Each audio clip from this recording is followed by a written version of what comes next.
محمود غزنوی کے والد جو تھے سبکتگین ان کا نام تھا، تو شکار کے بڑے شوقین تھے. شکار کرنے کے لیے جنگل میں جایا کرتے تھے، کچھ بیچا کرتے تھے، کچھ کھا لیا کرتے. کہتے ایک دن میں صبح گیا، شام تک میں نے شکار ڈھونڈا پر مجھے کوئی چیز نہ ملی. عصر کا وقت ہو گیا تو میں نے ایک ہرنی کا بچہ میرے ہاتھ آیا، وہ میں نے فٹافٹ اس کو اپنے اٹھا کے گھوڑے کے آگے رکھا اور میں نے سر پٹ گھوڑا دوڑا دیا. بچہ بڑا پیارا تھا، اس کو لے کے میں تیزی سے جنگل سے نکلا کہ کہیں شام نہ ہو جائے. کہتے بہت تیزی کے ساتھ جنگل سے باہر آیا، تیز بھگاتے بھگاتے پلٹ کر میں نے دیکھا ہی نہیں. جب سارا جنگل گزر گیا، آبادی آئی، ذرا سستانے کے لیے میں رکا. میں نے پلٹ کے دیکھا تو وہ ہرنی جس کا میں بچہ اٹھا کے لایا تھا وہ بھی میرے پیچھے پیچھے بھاگی آ رہی. کہتے میں نے پلٹ کر اس کی طرف دیکھا تو اس جانور کی آنکھوں میں عجیب سی میرے حق میں عجیب سی گزارش تھی، گویا ماں منت کر رہی تھی کہ میرا بیٹا واپس کر دے. کہتے میرا یہی کاروبار تھا، جانور لانا، کچھ بیچنا، کچھ کھانا، شکار کرنا، یہی میرا کاروبار تھا، یہی میرا شغل تھا، یہی میرا شوق تھا. اور صبح سے شام تک ایک بچہ میرے قابو آیا. سبکتگین کہتے ہیں کہ اس ماں کی آنکھوں میں عجیب سا، یہاں تو ہمارے دیہاتی ماحول میں آج بھی یہ رسم پائی جاتی ہے. ناراض ہو گئی اماں، ساری رات وہ بیدار رہی، بچے پالے اس نے. تو سسر صاحب کہتے ہیں پکڑ لو بچے، بھگا دو اس کو. اللہ سے ڈر نہ، تو بچوں کو ماں سے جدا کر رہا ہے. سوچا ہی نہیں، رکھ لو بیٹا اور بیٹی اور اس کو چلتا کرو، خود ہی تڑپے گی تو آ جائے گی. محمود غزنوی کے والد کہتے ہیں اس ماں کی آنکھوں میں نے جب وہ تجسس دیکھا تو 1 منٹ میں نے فیصلہ کیا. کہتے ہیں بچہ میں نے زمین پہ چھوڑا اور بچہ دوڑ کے ماں کے پاس چلا گیا. ماں نے اسے لے کے ٹانگوں میں اس کو چوما، اس سے پیار کیا، ہرنی پیار کرنے لگی. فرماتے پھر میں نے دیکھا کہ وہ ماں بیٹا جنگل کی طرف چلے. تھوڑا سا آگے جا کے تو وہ ہرنی پھر لوٹ آئی، میری طرف اس نے دیکھا، یوں لگا جیسے میرا شکریہ ادا کر رہی. اور کہتے ہیں اس کی آنکھوں میں نے عجیب سی روشنی دیکھی. وہ تو لوٹ گئی پر جتنا سکون مجھے آج ہوا زندگی میں پہلے کبھی نہیں ہوا تھا. مجھے یوں لگا جیسے وجود کے سارے بوجھ اتر گئے. میں گھر گیا، وضو کیا اور عشاء کی نماز کی نیت. عصر مغرب تو رستے میں ہو گئی، عشاء کی نماز پڑھی تو اتنا لطف سجدے میں آیا جتنا پہلے کبھی نہیں آیا تھا. کہتے اسی وضو میں، عشاء کے وضو میں سو گیا. میری آنکھ لگی تھی کہ مجھے مدینے والے رسول کا دیدار نصیب ہو گیا. محبوب پاک علیہ السلام میری خواب میں آئے اور حضور نے فرمایا تو نے آج اللہ کی مخلوق پہ رحم کیا ہے تو رب نے تجھے اپنی مخلوق کا سربراہ بنانے کا فیصلہ فرما لیا ہے. اب بادشاہیاں تیرے ہاتھ میں آئیں گی، اب تو بادشاہ بنے گا اور اللہ کی مخلوق کو آگے لے کر کے چلے گا، ان کی رہنمائی اور پیشوائی تو کرے گا. تو بھائی اگر بادشاہی لینی ہے تو اس کے لیے تو پیار کرنا ہے. سیاست کے ساتھ تو جب راز کھلیں گے تو محبت سے زیادہ دشمنی بڑھ جائے گی. ڈنڈے کے ساتھ کسی کو اپنے قریب کرو گے تو بڑی جلدی وہ آدمی جیسے ہی پاورفل ہوگا وہ دشمن بنے گا. ایک رحمت ہے، ایک کرم ہے. جب اللہ کی مخلوق پہ کرو گے تو اللہ اپنے بندوں کا، دیکھیں چھوٹی سی تو بات ہے، چھوٹی سی بات ہے کہ وہ ادارے جو انسانوں کی بھلائی کے لیے ہیں. ایک خاتون کے لیے میں ہمیشہ دعا کرتا ہوں.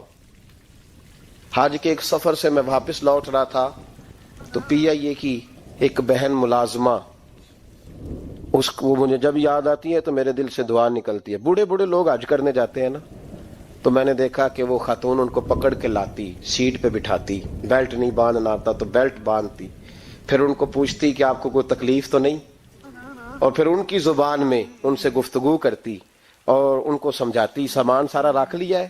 اور پھر جب اتر رہے تھے تو وہ دیکھتی کہ بوڑھا کون ہے ان میں سے، کمزور کون ہے، وہ خاص کر اس کے پاس جاتی.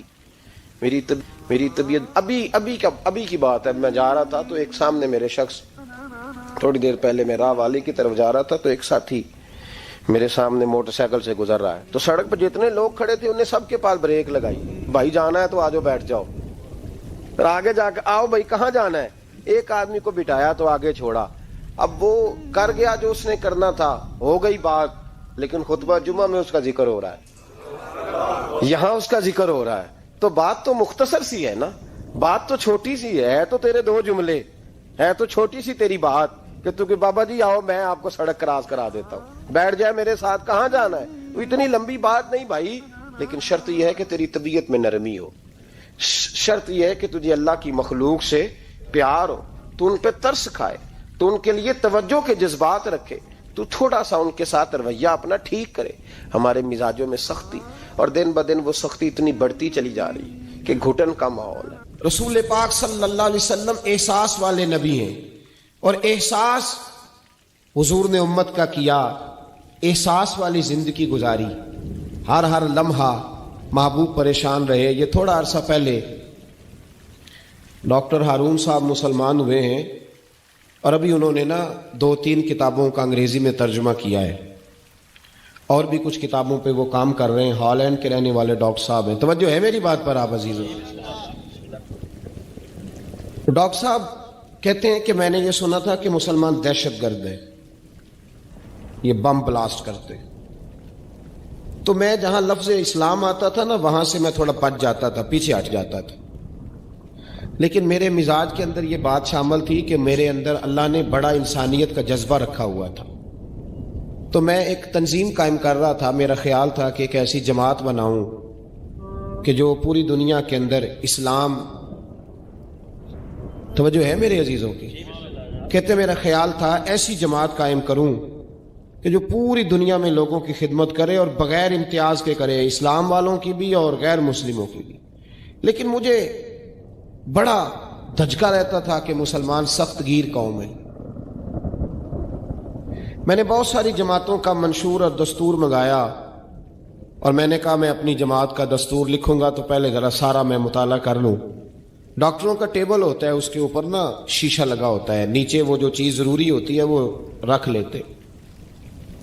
کہتے ایک مصر کے مولانا صاحب آئے ہوئے تھے ہالینڈ کے دورے پر, اچھی انگریزی جانتے تھے, تو کسی وجہ سے علیل ہو گئے.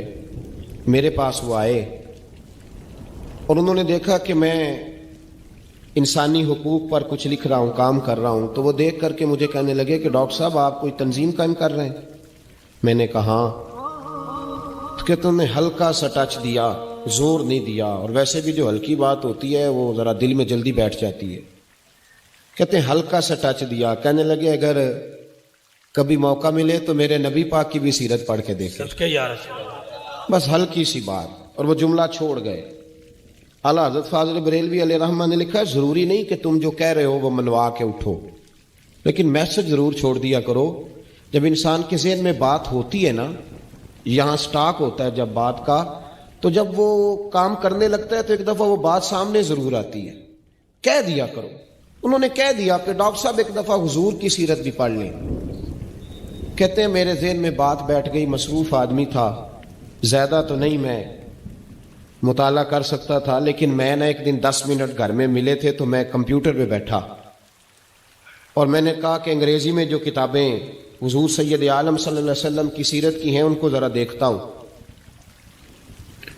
تو فرماتے ہیں کہ میں نے نیٹ پہ سرچ کیا, پہلی حدیث آئی اور میں کلمہ پڑھ کے مسلمان ہو گیا. حدیث کہاں ہے؟ سبل الہدی والرشاد میں بھی ہے, کنز العمال میں بھی ہے, مسند احمد میں بھی ہے, ابن اسحاق میں بھی ہے, ابن اشام میں بھی ہے, اور شاید سیرت کی تمام کتابوں میں آپ کو روایت مل جائے. نبی پاک صلی اللہ تعالی علیہ وسلم کی حدیث اور روایت کرتے ہیں حضرت سلمان فارسی رضی اللہ تعالی عنہ, اور ساتھ ہیں سیدنا بلال حبشی رضی اللہ تعالی عنہ. فرماتے ہیں ہم گھر سے نکلے, حضور نے فرمایا ذرا جلدی چلو ایک ضروری کام ہے. فرماتے ہیں بڑی تیزی کے ساتھ آج روٹین سے ہٹ کر محبوب نے تیز تیز قدم مبارک اٹھائے, تیز تیز. اور فرماتے ہیں ایک گلی ہم نے کراس کی, دوسری گلی میں جو پہنچے تو پھٹے پرانے کپڑے, سادی سی بی بی, اور حالت بتاتی تھی کہ بیچاری کسی غریب گھر کی ہے. وہ سڑک پہ کھڑی تھی اور رو رہی تھی. میرے کریم رسول نے فرمایا بلال اسے پوچھو کیا مسئلہ ہے, کیوں روتی ہے؟ تو حضرت سلمان عرض کرتے ہیں میں نے کہا حضور میں پوچھ لیتا ہوں, آپ جائیے, کام بڑا ضروری ہے جو نکلیں, میں معلومات کرتا ہوں. تو محبوب نے فرمایا نہیں, اس کے آنسو پوچھنے سے ضروری کوئی کام بھی نہیں, پہلے اس کی داد رسی ہوگی, اسے پہلے پوچھا جائے گا. روتے نہیں رہتے لوگ گھروں میں, لوگ گزر نہیں جاتے چپ کر کے.